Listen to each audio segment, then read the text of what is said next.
नमस्ते। प्रश्न क्रमांक 1।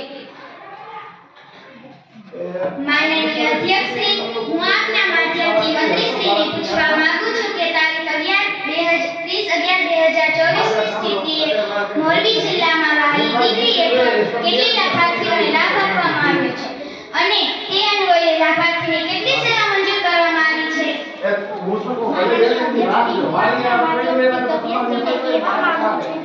અમારી સરકારે આ યોજના દ્વારા સહાય આપી છે, જેમાં 30/11/2024 ની સ્થિતિએ મોરબી જિલ્લામાં વહાલી દીકરી યોજના દ્વારા કુલ સંખ્યા લાભાર્થીને 2217 છે. લાભાર્થીને 1,10,00,000 સહાય મંજૂર કરવામાં આવી છે. માનનીય અધ્યક્ષ, હું આપના માધ્યમથી મંત્રીશ્રીને પૂછવા માંગુ છું કે કૃષિલક્ષી કૌશલ્ય વિકાસ કાર્યક્રમ શું છે, તેના કયા કયા પ્રકારની તાલીમ આપવામાં આવે છે? માનનીય મંત્રીશ્રી, માનનીય અધ્યક્ષ, હું આપના માધ્યમથી કહેવા માંગુ છું કે ખેડૂત પરિવાર મદદ માટે કાર્યક્રમો થાય છે, નવી ટેકનોલોજી વ્યક્ત કરવામાં આવે છે, 4 દિવસ શીખવા તાલીમ સ્પર્ધામાં કૃષિ મેળા જેવા કાર્યક્રમો થાય છે, 7 દિવસ શૈક્ષણિક પ્રયાસ કરવામાં આવે છે.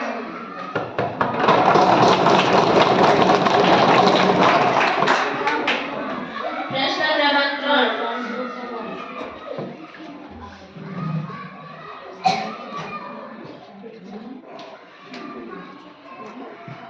માનનીય અધ્યક્ષ શ્રી, હું આપના માધ્યમથી મંત્રીશ્રીને પૂછવા માંગુ છું કે સ્વામી વિવેકાનંદ પ્રતિભા સંવર્ધન કેન્દ્રનો ઉદ્દેશ શું છે અને સ્વામી વિવેકાનંદ પ્રતિભા કેન્દ્રમાં પસંદ પામનાર ખેલાડી પાછળ સરકાર દ્વારા કેટલો ખર્ચ કરવામાં આવે છે?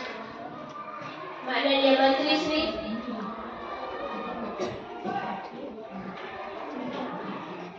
માનનીય અધ્યક્ષ શ્રી, હું આપના માધ્યમથી સભ્યશ્રીને કહેવા માંગુ છું કે ગુજરાતના પ્રતિભાશાળી રમતવીરોની પસંદગી કરવાનો ઉદ્દેશ્ય છે. રમતગમતમાં વૈશ્વિક કક્ષાએ ઝળકવાની તક મળે છે. ખેલકૂદ તાલીમ યોજનામાં 24 જેટલી રમતોને આધારે 1400 ખેલાડી દીઠ ₹65,000નો ખર્ચ કરવામાં આવે છે.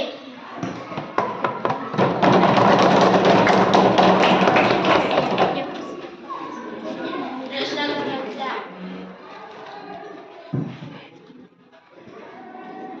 માનનીય અધ્યક્ષ શ્રી, હું આપના માધ્યમથી મંત્રીશ્રીને પૂછવા માંગુ છું કે સ્ટેચ્યુ ઓફ યુનિટી ખાતે થીમ આધારિત કયા કયા ફાર્મો આવેલા છે અને તેમાં આવેલા આરોગ્યવનની શી વિશેષતાઓ છે?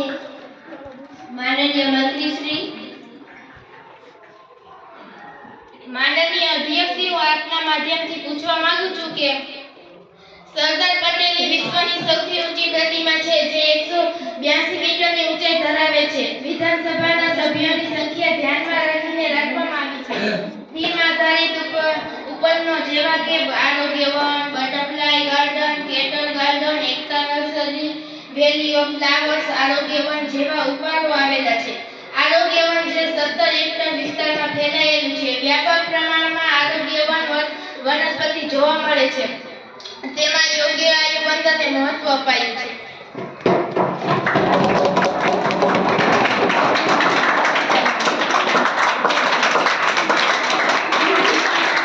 અધ્યક્ષ, હું આપના માધ્યમથી માનનીય મંત્રીશ્રીને પૂછવા માંગુ છું કે ધન્વંતરી રથ સેવામાં ઉદ્દેશ શું છે, તેમાં કયા પ્રકારની સારવાર મળે છે? માનનીય મંત્રીશ્રી, માનનીય અધ્યક્ષ શ્રી, હું આપના માધ્યમથી માનનીય સભ્યશ્રીને જણાવવા માંગીશ કે શ્રમિકોને ઘર આંગણે આરોગ્યની સેવા મળી રહે તે માટે ધન્વંતરી રથનો પ્રારંભ કરવામાં આવ્યો છે. શરૂઆતમાં તો આવા 9 રથો જેનો વ્યાપક સમગ્ર વિશ્વમાં થાય છે. તાવ, ઝાડા, ઉલટી, લેબોરેટરી તપાસ કરવામાં આવશે. આનો ઉપયોગ સ્થાનિક લોકોને પણ મળી રહેશે.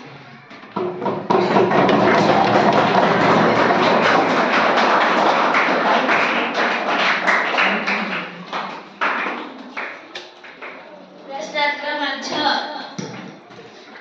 માનનીય અધ્યક્ષ શ્રી, હું આપના માધ્યમથી મંત્રીશ્રીને પૂછવા માંગુ છું કે તારીખ 31/12/2021 ની સ્થિતિએ શરૂ કરવામાં આવેલ મિશન સ્કૂલ ઓફ એક્સિલન્સ શું છે અને તેનાથી શિક્ષણની શાળાઓને તથા વિદ્યાર્થીઓને શું ફાયદો તે જણાવો. માનનીય મંત્રીશ્રી, માનનીય અધ્યક્ષશ્રી, હું આપના માધ્યમથી માનનીય સભ્યશ્રીને કહેવા માંગુ છું કે ગુજરાતના 33 જિલ્લા 256 તાલુકા 3249 પંચલોકમાં અંદાજિત 35,000 એસએ છે. 33 જેટલી ધોરણ 1 થી 12 ની સરકારી શાળાઓ છે. આ સરકારી શાળાઓમાં 50% શાળા કે 150 થી વધુ વિદ્યાર્થી ધરાવતી તમામ શાળાઓને આગામી 5 વર્ષમાં તબક્કા સ્કૂલ ઓફ એક્સેલન્સ તરીકે વિકસાવવામાં આવશે, જેમાં રાજ્યના સરકારી શાળાના લગભગ 90% થી વધુ વિદ્યાર્થીઓ લાભાન્વિત થશે. સ્કૂલ ઓફ એક્સેલન્સ અંતર્ગત તમામ શાળાઓને ભૌતિક અને ડિજિટલ માળખાગત સુવિધા સજ્જ કરવા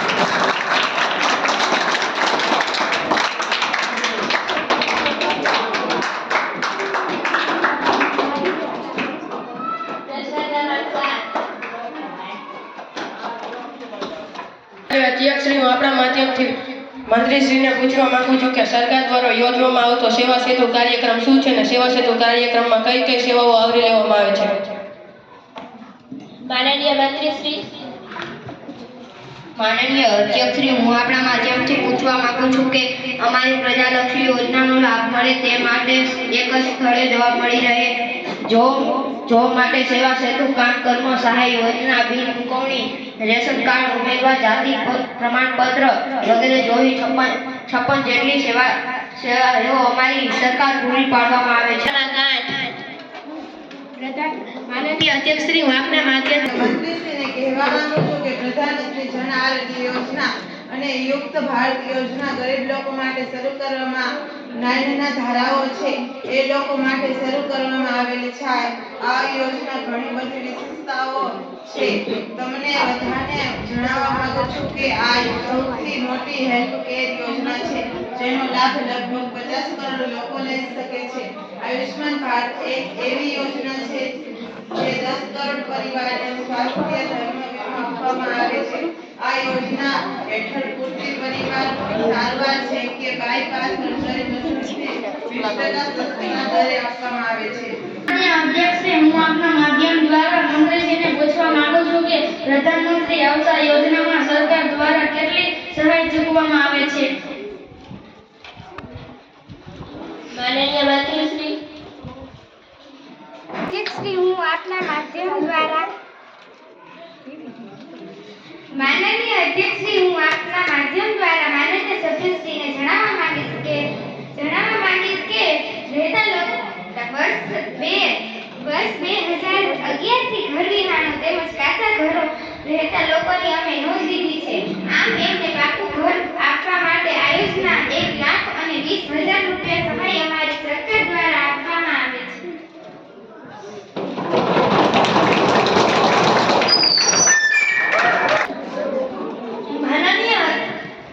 માનનીય અધ્યક્ષશ્રી, હું આપના માધ્યમથી મંત્રીશ્રીને પૂછવા માંગુ છું કે સામાજિક અને શૈક્ષણિક રીતે પછાત વર્ગના લાભાર્થીઓ માટે કોમર્શિયલ પાયલોટની તાલીમ આપવા માટે કોઈ યોજના અમલમાં છે?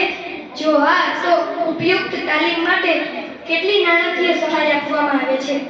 માનનીય મંત્રીશ્રી, માનનીય અધ્યક્ષશ્રી, હું આપના માધ્યમ દ્વારા માનનીય સભ્યશ્રીને જણાવવા માંગીશ કે સામાજિક અને શૈક્ષણિક રીતે પછાત લાભાર્થીઓ માટે કોમર્શિયલ તાલીમ આપવા માટે મોટી યોજના રાજ્ય સરકારમાં અમલમાં છે. આ લાભાર્થીઓ માટે કોમર્શિયલ પાયલટ લાયસન્સ તાલીમ લેવા માટે 25 લાખની લોન વાર્ષિક 4% વ્યાજ દરે સાદા વ્યાજે આપવામાં આવે છે.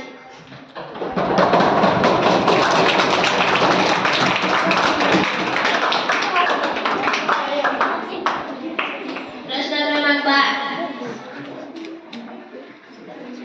માનનીય મંત્રીશ્રીને પૂછવા માંગીશ કે કિસાન કલ્પવૃક્ષનો હેતુ શું છે? માનનીય અધ્યક્ષશ્રી, હું આપના માધ્યમથી આ સમાજને જણાવવા માંગીશ કે સર્વ સુખી રહે અને સર્વનું આરોગ્ય સુખી રહે અને સર્વનું સુખ અનુકૂળ અને થાય એ જ અમારો હેતુ છે.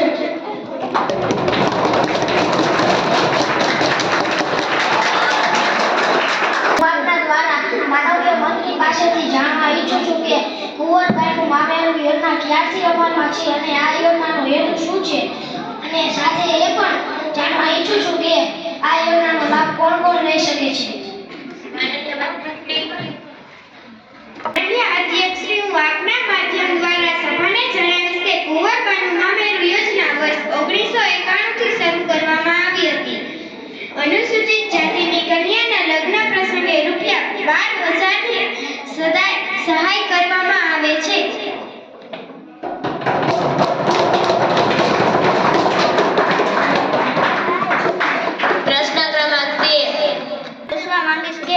પ્રધાનમંત્રી આવાસના યોજનાનો હેતુ શું છે અને યુક્ત યોજના ક્યારથી અમલમાં મૂકવામાં આવેલ છે અને આ યોજનાનો લાભ લેવા માટે લોકો કેવી રીતે અરજી કરી શકશે એ કૃપા કરી સભાગૃહને જણાવો.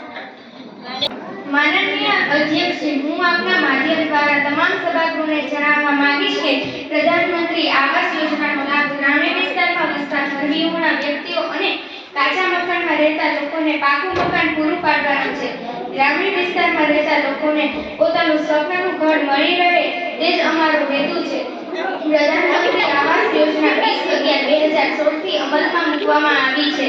અત્યાર સુધી 1 કરોડથી વધુ લાભાર્થીઓ આ યોજનાનો લાભ લઈ ચૂક્યા છે. આનો 14 હતો.